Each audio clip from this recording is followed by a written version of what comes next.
SP Chaturvedi ji Delhi से। राधे राधे। राधे राधे महाराज जी। महाराज जी, परिवार में नकारात्मकता हो और घर में कलह हो रही हो, गृह युद्ध जैसी परिस्थिति बन रही हो, तो अध्यात्म के रास्ते पर कैसे आगे बढ़े? वैसे ये चीज तो घर घर में हो रही है। मतलब आप या किसी एक घर की ये बात नहीं कर रहे आप इस सार्वभौम बात कर रहे हैं, क्योंकि जब तक शास्त्र का स्वाध्याय नहीं है और आचरण सद नहीं है, नाम जप नहीं है, दूसरों के प्रति श्रद्धा नहीं है, तो हर घर में कलह है। जवान बच्चे बूढ़े माता पिता का जो आदर होना चाहिए अनादर हो रहा है। कुछ बच्चों की मनोभावनाओं को रौंदा जा रहा है माता पिता के द्वारा। पिता भी ऐसे हैं जो पोषण करने वाली वृत्तियों में शोषण कर रहे हैं। तो कई जगह घूम करके अगर बुद्धि को देखा जाए तो धर्म विरुद्ध आचरणों के कारण हर घर में कलह हो रही है। कोई बिरला ऐसा घर होगा जिसमें प्रियता हो, पति पत्नी में प्रीता, पिता पुत्र में प्रीता, भाई भाई में प्रीता। कलह की प्रधानता होने के कारण ये सब अशांति में बदल रहा है। क्यों कलह क्यों होता है? क्योंकि अपनी मान्यता के अनुसार अपने को सुख भोगना है। जहां हमको अपने सुख में बाधा पड़ेगी वहीं कलह हो जाएगा। तो हमें लगता है कि जहां कलह हो वहां अपने को शांत करना सीखे। उनको शांत करने का उपाय करेगा तो क्रोध बढ़ जाएगा और कलह और बढ़ जाएगी। अगर हम अपने को शांत करना सीख लें तो शायद हम कलह से बच जाएं। कलह को तो नहीं हटा सकते, क्योंकि बुद्धि अशुद्ध हो रही है। देखो कई बार हम प्रार्थना की है कि जो हमारे नवीन भाई बहन गंदे आचरणों में उतर रहे हैं, ये सदगृहस्थ नहीं बन पाएंगे। इसलिए नहीं बन पाएंगे कि हमारी जैसी वृत्ति होती है वैसे ही हमारी वृत्ति पुष्ट भी होती है। जैसे हम आज से शुरू किया 10 बार नाम जप करना, कल करेंगे 12 बार, 15 बार, 18 बार, और हम 2-4 महीने जपें, तो अब बिना जप किए हमको अच्छा नहीं लगेगा। लगे ना? ऐसे हमने आज बॉयफ्रेंड बनाया, फिर उसको बॉयफ्रेंड बनाया, फिर उसको बनाया या गर्लफ्रेंड बनाया, ब्रेकअप किया, ऐसा-ऐसा। अब हमारी वृत्ति वो पुष्ट हो रही है ना अनजाने में। वो वृत्ति जब हम गृहस्थ में जाएँगे तो पुष्ट वृत्ति है, अब हमें चैन नहीं पड़ेगी। क्या वो गृहस्थी कलह युक्त होगी या शांति युक्त? विचार करके देखिए, कलेश होगी ना? हाँ, अब हमारी माँगें बढ़ गई, हमारी वासनाएँ बढ़ गई, हमारी प्रियता एक जगह रही नहीं, तो कलह तो होगा ही, अशांति तो होगी। अब नए बच्चे हैं, अब उनको अर्थ चाहिए, पिता की इतनी सामर्थ्य नहीं है, फिर वो गलत मार्गों में उतर जाएँगे, क्योंकि उनको नशा चाहिए, उनको व्यभिचार चाहिए, उनको ये दिखाना है कि हम तुमसे कम नहीं हैं, हम भी किसी बस ये सब जो बाहरी मान्यताएँ हैं, ये हर घर में कलह हो रही। हर घर में कोई वही बकाया है जो थोड़ा धर्म से चलता है, नाम जप करता है और संतों का सत्संग सुनता है, स्वाध्याय करता है, वही बच सकता है। नहीं, हम हर घर का मतलब यहाँ भी, हर घर में कलह हो रही, यहाँ भी कलह हो रही। मन घसीट रहा है भोगों की तरफ, इधर, उधर, उधर, कितनी अशांति पैदा की हुई। ज़रा देखो आप, मान लो आप विवेकवान हैं, बुद्धिमान हैं, तो आप अंदर विचार करके देखिए क्या शांत है? क्या इस घर में कलह नहीं हो रही? ये क्या कलह शून्य हो गया है? अगर कलह शून्य हो गया है तो आनंद में मगन हो जाना चाहिए।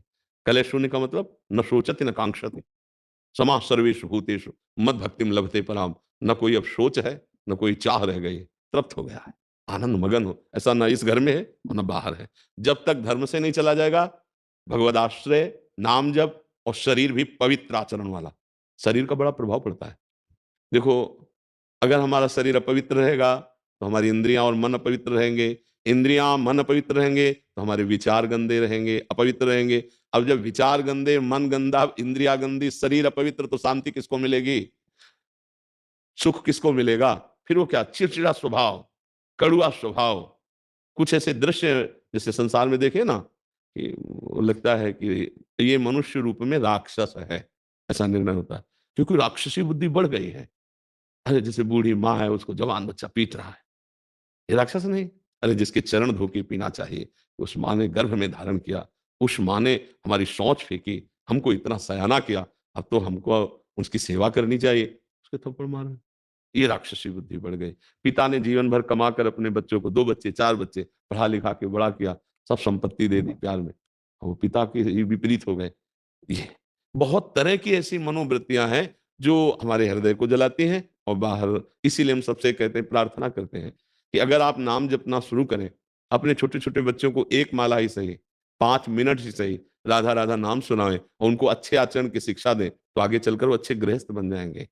अगर जिन बच्चों को शिक्षा नहीं दी जाती, वही बच्चे उद्दंडता में फंस जाते हैं। अच्छा, माता पिता में जब जीवन में भजन नहीं किया तो अब शास्त्रों का ज्ञान नहीं कि हम उससे सह सके, अब वो जलते हैं बेचारे। अशांत हो जाते हैं, बड़ी अव्यवस्था है जीवन में। तो जीवन को व्यवस्थित ढंग से चलने के लिए नाम जप और सत शास्त्रों का स्वाध्याय या सत्संग जरूरी है। जिसके जीवन में सत्संग आ गया, कई ऐसे नौजवान भाई आते हैं कि हमने सब व्यसन छोड़ दिए, हमसे पहले गलती हो गई थी, अब हम माता पिता को अपने पास रखते हैं, अब उनकी सेवा कर, हृदय ठंडा हो जाता है। हाँ हाँ, हमारा जीवन सार्थक हुआ कि 4 लोग बदलते रहे, 4 अपने स्वभाव को तो ठीक कर रहे हैं। अगर हम सत्संग सुने, नाम जप करें और ये बात बैठा लें कि कहीं मंदिर में भगवान की पूजा ही सर्वश्रेष्ठ नहीं है, इन हृदयों में भी भगवान विराजमान, इनकी भी पूजा आवश्यक है। सबके हृदय मंदिर में गोविंद विराजमान, चाहे माँ हो, बहन हो, पत्नी हो, पुत्र हो, परिवार हो, वही है प्रभु। अगर वो चले जाएं तो उन शरीरों को हम प्यार नहीं करेंगे। अगर इस भावना से, तो फिर हमें लगता है कहीं कलह नहीं रह जाएगी, पर बड़ा मुश्किल है अब, क्योंकि बहुत गंदे आचरण बढ़ गए, बहुत गंदा नशा बढ़ गया है, बहुत बढ़ गया है। मतलब एक बार मन घबरा जाता है कि अभी ये हालत है तो आगे क्या होगी। छोटे छोटे बच्चे, लाख प्रार्थना करो, वो नशा करने लगे। जब नशा करते हैं तो उनकी बुद्धि ठीक निर्णय नहीं कर पाएगी। जैसे हमने प्रार्थना की थी अभी नया वर्ष का, ये जो अंग्रेजी के दिनों में नया वर्ष मनाया जाता, अपना तो चैत्र में होता है, तो अंग्रेजी दिनों में अब नए नए बच्चे उद्दंडता कर रहे हैं, शराब पे रोडों में टहल रहे हैं, तो उद्दंड, ये कोई उत्सव है?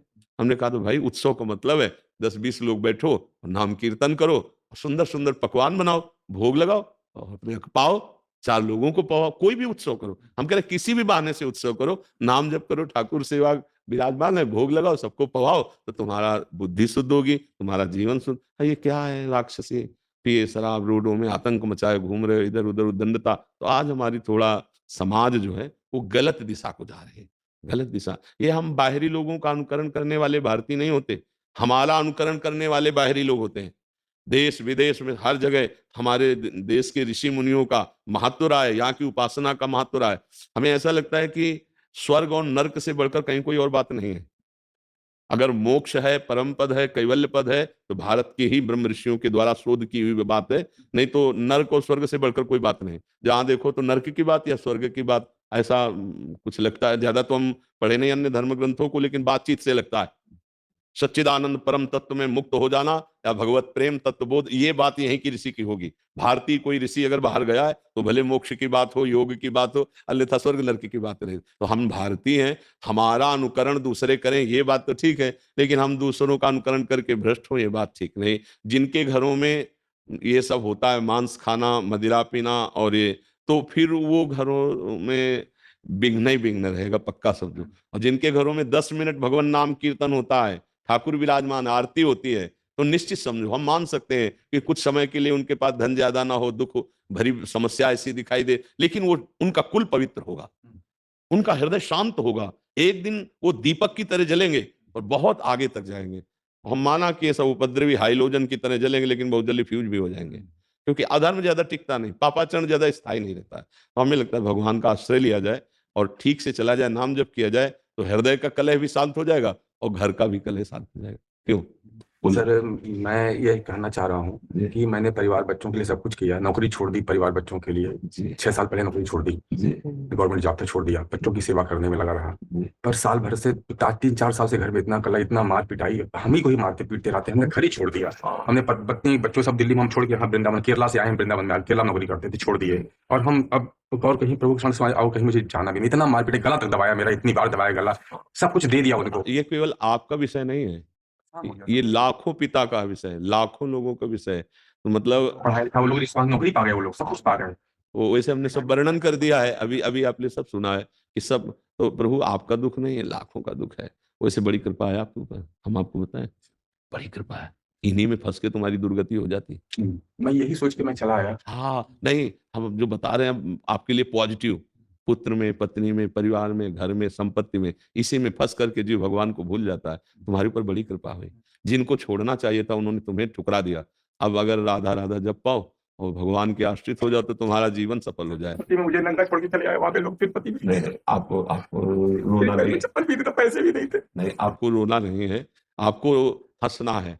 संसार का दृश्य देख के हंसना है, ये देखो इनको मैंने पुत्र माना, इनके लिए जीवन अर्पित किया। इसीलिए हम जब कहते हैं ना, कभी कभी कोई किसी का नहीं है, देखो एक पिता है, इसने क्या क्या नहीं अपनी संतान के लिए की होगी। और सरकारी किस डिपार्टमेंट में, सीआईएसएफ में, पुलिस में इंस्पेक्टर थे। हाँ तो आप विचार करो, आपने सब कुछ किया, इसके बाद परिणाम ये आया है, तो आपको अब चिंता नहीं करनी। एक डिपार्टमेंट है हरीश शरणम, वो बहुत प्यार करते हैं, वो बहुत प्यार करते हैं, आप दुखी मत होइए, रोना मिट जाएगा यदि हरि को आपने से, हमें तो लगता बड़ी कृपा हो गई, सही बताए, जहां से छूटना कठिन था उन लोगों ने ठुकरा दिया। पर मन की बुरी दशा ये है कि अगर इनसे हृदय से पूछा जाए कि आप क्या चाहोगे, तो ये कहेंगे यही आशीर्वाद दे दो कि बच्चे मुझे प्यार करने लगे, मुझे संसार प्यार करने लगे। ये मन की अंदर छुपी हुई बात है कि एक बार मुझे फिर उस संसार में प्यार, नहीं तो अब रोने की जरूरत नहीं। ये जो रोए ना, अब रोने की जरूरत, तू बादशाह है, हे तेरा संसारिक कर्तव्य निपट गया, चल भगवान के मार्ग में। चौथी अवस्था है, वो सबका भरण पोषण करता है, वो भरण पोषण करने वाला है। देखो भगवान का जब आश्रय लोगे ना, तो इन बातों पे तुम्हें हंसी आएगी एक दिन कि यार मैं कहाँ रो रहा था, कहाँ फंसा था,